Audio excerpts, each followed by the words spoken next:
Hello बच्चों, अपन 11वें lesson के अंदर अपन ने पढ़ा था कि स्वतंत्रता के लिए जो अपन संघर्ष कर रहे थे, उस संघर्ष के लिए ब्रिटिश सरकार के द्वारा क्या क्या अधिनियम और वो पारित किए गए और किस प्रकार से अपन ने आंदोलन चला करके अहिंसक तौर से स्वतंत्रता प्राप्त की।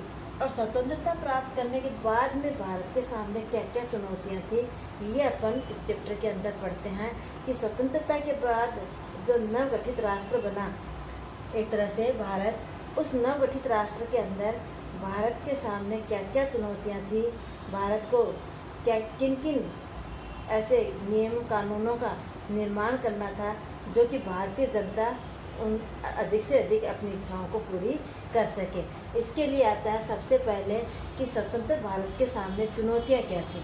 पहला पढ़ते हैं अपन स्वतंत्र भारत के समय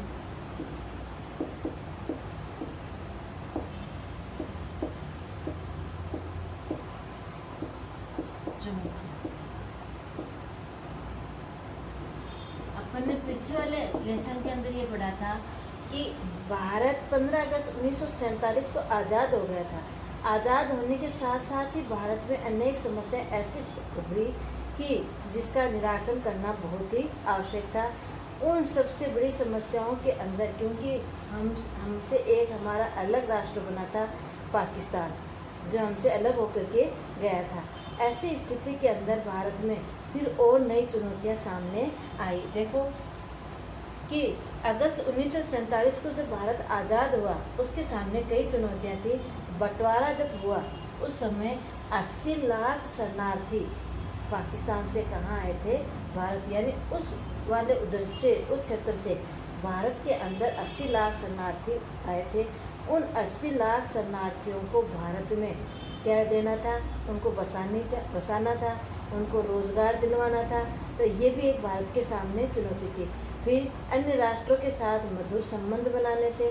आर्थिक विकास के लिए क्या बनानी थी, योजनाएं बनानी थी, क्योंकि 80% आबादी किसके ऊपर निर्भर थी, कृषि के ऊपर निर्भर थी। शिक्षा नहीं थी, भारत को एक शिक्षित राष्ट्र बनाना था। ऐसी कई योजनाएं लागू करवा करके कृषि के क्षेत्र में, औद्योगिक क्षेत्र में, प्रौद्योगिकी के अंदर आर्थिक रूप से भारत को सुदृढ़ बनाना था। और सबसे मोटी समस्या थी कि जिस समय भारत आज़ाद होने जा रहा था उस समय, और माउंटबेटन, क्योंकि भारत किस योजना पे हुआ था, माउंटबेटन योजना पर भारत स्वतंत्र हुआ था। यानी वो योजना ये थी कि माउंटबेटन ने ये घोषणा कर दी थी कि भारत में रहने वाली, जिस समय भारत स्वतंत्रता की ओर था उसमें भारत के अंदर कितनी रियासतें हुआ करती थी, 500 रियासतें लगभग हुआ करती थी। यानी इन 500 रियासतों के अंदर जो भारत आज 29 राज्यों के अंदर, 28 राज्यों के अंदर है, उन 28 राज्यों के में उस समय भारत 500 रियासतों के अंदर क्या था, विभाजित था। 500 रियासतों में क्या था, विभाजित था। इन 500 रियासतों का क्या करना था, एकीकरण करना था। ये भी एक चुनौती थी भारत के सामने। इन 500 रियासतों का क्या करना था, एकीकरण करना था। साथ में जो माउंटबेटन योजना थी, उस योजना ने हमने ये तो स्वीकार कर लिया कि एक तरफ भारत होगा, दूसरी तरफ पाकिस्तान बनेगा, 2 राष्ट्र बन, भारत पहले से था, भारत से नया राष्ट्र बन करके जो उभरा पाकिस्तान। अब इनमें से माउंटबेटन योजना ने इन रियासतों को आदेश दे दिया कि ये रियासतें या तो भारत के अंदर कोई स्वतंत्र राष्ट्र बना सकती हैं, या फिर ये रियासतें भारत में सम्मिलित हो सकती हैं, या फिर ये रियासतें पाकिस्तान में भी सम्मिलित हो सकते हैं। यानी इनको क्या कर दिया गया, स्वतंत्र कर दिया गया निर्णय लेने के लिए। और ऐसे समय में 3 रियासतों को छोड़ करके बाकी रियासतें तो भारत में सम्मिलित हो गई थी, लेकिन जम्मू कश्मीर, जूनागढ़ और हैदराबाद, ये 3 रियासतें ऐसी थी जो एक अपना स्वतंत्र राष्ट्र बनाना चाहती थी।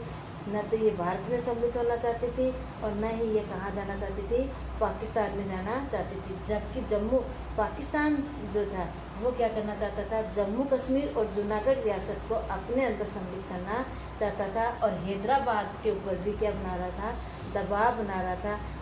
जैसे भारत स्वतंत्र हुआ उस समय गृह मंत्री सरदार वल्लभ भाई पटेल को बनाया गया। अपन ने पढ़ा था कि अंतरिम सरकार का गठन किया गया था, ठीक है ना। सरकार तो पूर्ण रूप से बनी नहीं थी, और सरकार अंतरिम सरकार यानी कुछ अस्थायी सरकार का क्या किया गया, गठन किया गया था। और अस्थायी गठन करते समय वहाँ गृह मंत्री कौन था, सरदार वल्लभ भाई पटेल था।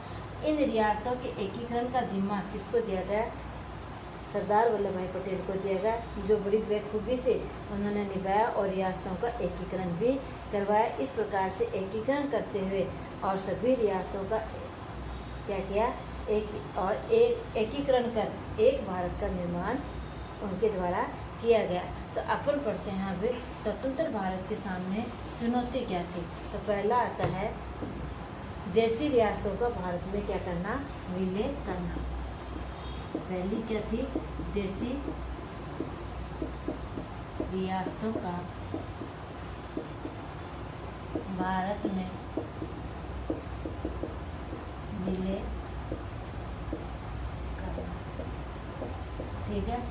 दूसरी समस्या क्या थी, भारत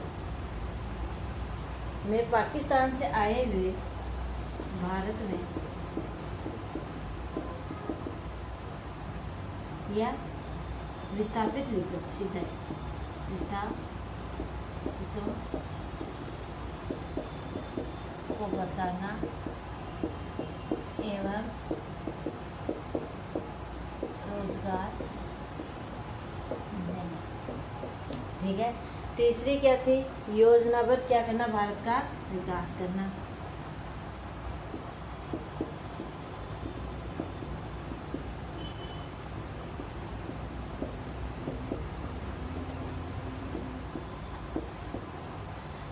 नवराष्ट्र के लिए राजनीतिक व्यवस्था का क्या करना, विकसित करना।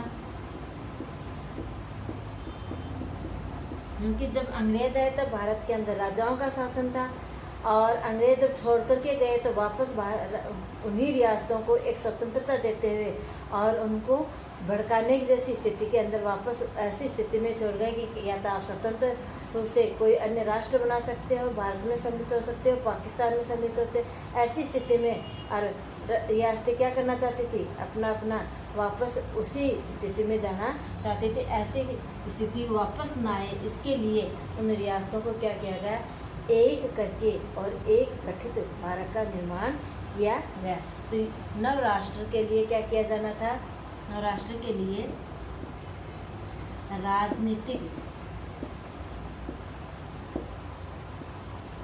राजनीतिक व्यवस्था को विकसित करना।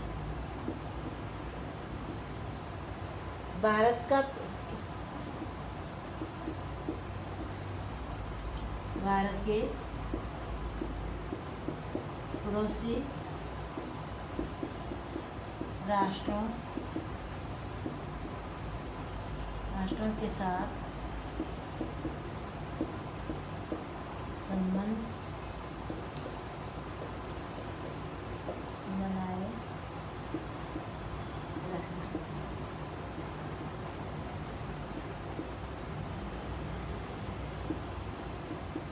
भारत की सीमाओं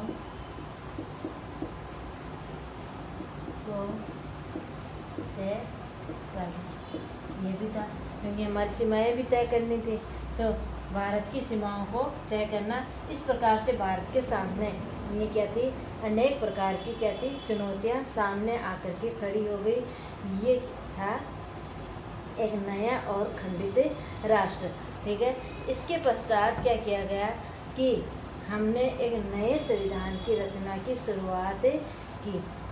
इसके पश्चात ऐसी स्थितियों को निपटने के लिए अब हमें दूसरी इस राजनीतिक व्यवस्था के निर्माण के तहत इस प्रकार की एक प्रक्रिया तय करनी थी कि इन सभी बातों का क्या हो, समाधान हो जाए। और इसके लिए क्या, जो पहले से शुरुआत हो रही थी भारत आज़ाद होने से पहले ही, वो क्या थी, हमारे संविधान के निर्माण की प्रक्रिया। ठीक है। तो नए संविधान की रचना।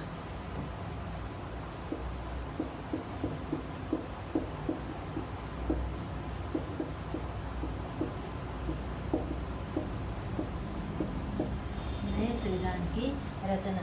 नए संविधान की रचना क्या थी? जब देश आज़ाद हुआ उससे पहले ही अपन ने पढ़ लिया ये बात कि प्रथम बैठक 1946 के अंदर हुई थी, ठीक है, और 1949 के अंदर हमारा संविधान बनकर के तैयार हुआ था। 1950 के अंदर ये लागू किया गया था। लेकिन इनके ये जो 2 वर्ष 11 माह 18 दिन इस संविधान को बनने में लगे थे, इसके बीच की प्रक्रिया क्या क्या, ऐसी कौन कौन सी बातें अपनाई गई जिससे भारत के प्रत्येक नागरिक को और वो पूरे अधिकार मिले जो ब्रिटिश सरकार में नहीं थे, देसी रियासतों के शासकों के दौरान नहीं थे।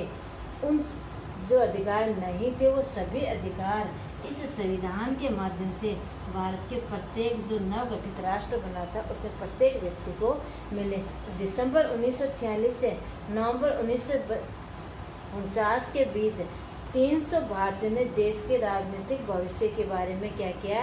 एक लंबा विचार विमर्श किया। कब? दिसंबर 1946 से लेकर 1949 तक। 1949 में बनकर के तैयार हुआ था, तो 1949 तक 300 भारतीयों ने, कितने भारतीयों ने? 300 भारतीयों ने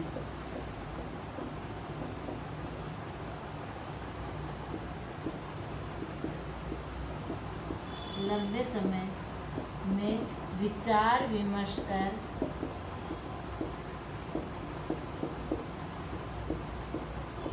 हमारे संविधान का निर्माण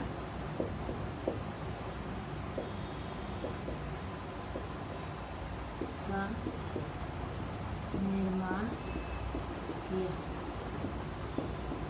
ठीक है, इस संविधान के अंदर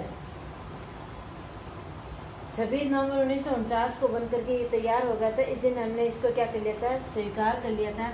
इसमें 395 अनुच्छेद के अंदर कितने में वो बातें किस में लिखेगी? 395 अनुच्छेद, 12 अनुसूची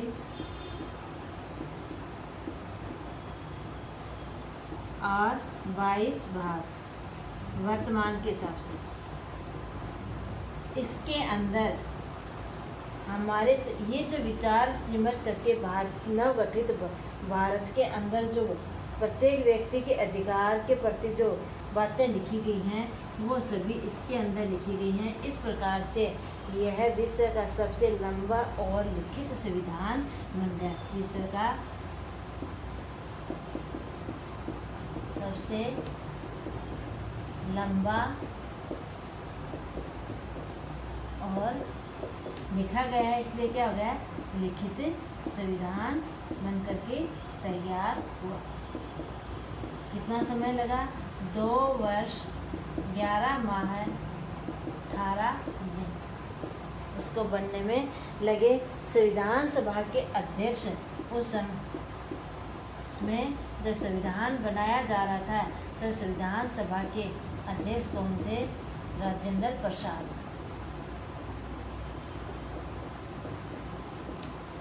संविधान सभा की प्रारूप यानी इस संविधान का प्रारूप किसने तैयार किया था? प्रारूप समिति के अध्यक्ष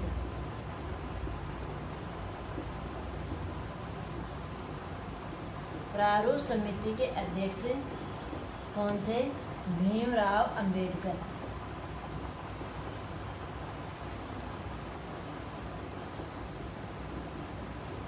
कौन थे? भीमराव अंबेडकर। 2 वर्ष 11 माह में जो संविधान बन करके तैयार किया गया उस संविधान सभा का अध्यक्ष किसे बनाया गया? स्थायी रूप से डॉक्टर राजेंद्र प्रसाद को। और इस संविधान का जो प्रारूप तैयार किया वो किसने किया था? भीमराव अंबेडकर ने। ठीक है, भीमराव अंबेडकर। ये चीज़ें सब हुई कहाँ? दिल्ली के अंदर। कहाँ हुई ये बैठकें? दिल्ली के अंदर ये सभी की बैठकें हुई, आयोजित की गई। और पूरे देश के अंदर यहाँ जिस सभा जगह पर ये सभा आयोजित की गई उस सभा के अंदर और पूरे देश के अलग अलग स्थानों से अलग अलग राजनीतिक पार्टियां आकर के उसमें क्या हुई थी? सम्मिलित हुई थी। और 26 जनवरी 1950 को इसे लागू किया गया। इसके साथ साथ क्या है, कुछ देशों के अंदर इस हमारे संविधान की विशेषता है कि बहुत से देशों में जो संविधान बने उन संविधानों में और क्या है कि जो व्यक्तियों को जो अधिकार दिए गए वो एक साथ नहीं दिए गए।